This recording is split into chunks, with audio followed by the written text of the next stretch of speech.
So, in your work as an academic editor and coach, what have been the unexpected challenges that you faced?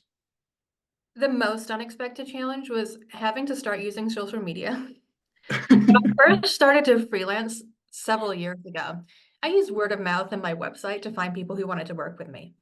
Over the past few years, social media has become such a necessity in any type of freelance or independent business work, and I was surprised to find that I would have to be willing to put my face out there in public on social channels if I wanted credibility and to grow this steady client base. I mean, the first time I had a conversation, I had a mentor who was helping me figure out where to take this work. She told me, and then my immediate thought was, no, I can't make online videos. But when I started doing it, I realized how fun it was and how I really enjoy the process. And I get most of my clients through social media now. So it's working well.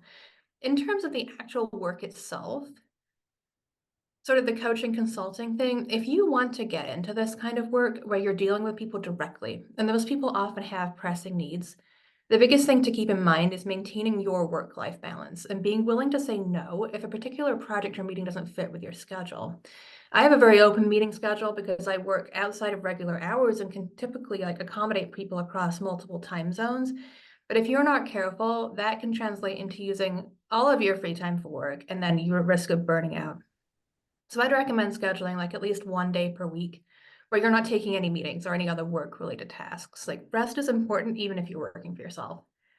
And then with the editing, specifically, sometimes the scope of a project changes massively between when the client first describes it to you and when they actually send it to you.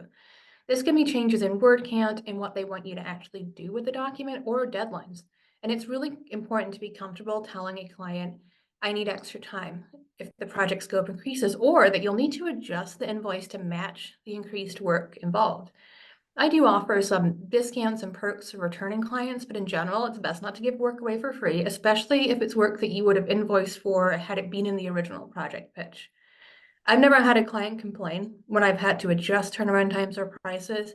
Many come back for their next project. It's really all about knowing your schedule, your boundaries, and your ability to give your clients your best at all times. And sometimes that means saying no.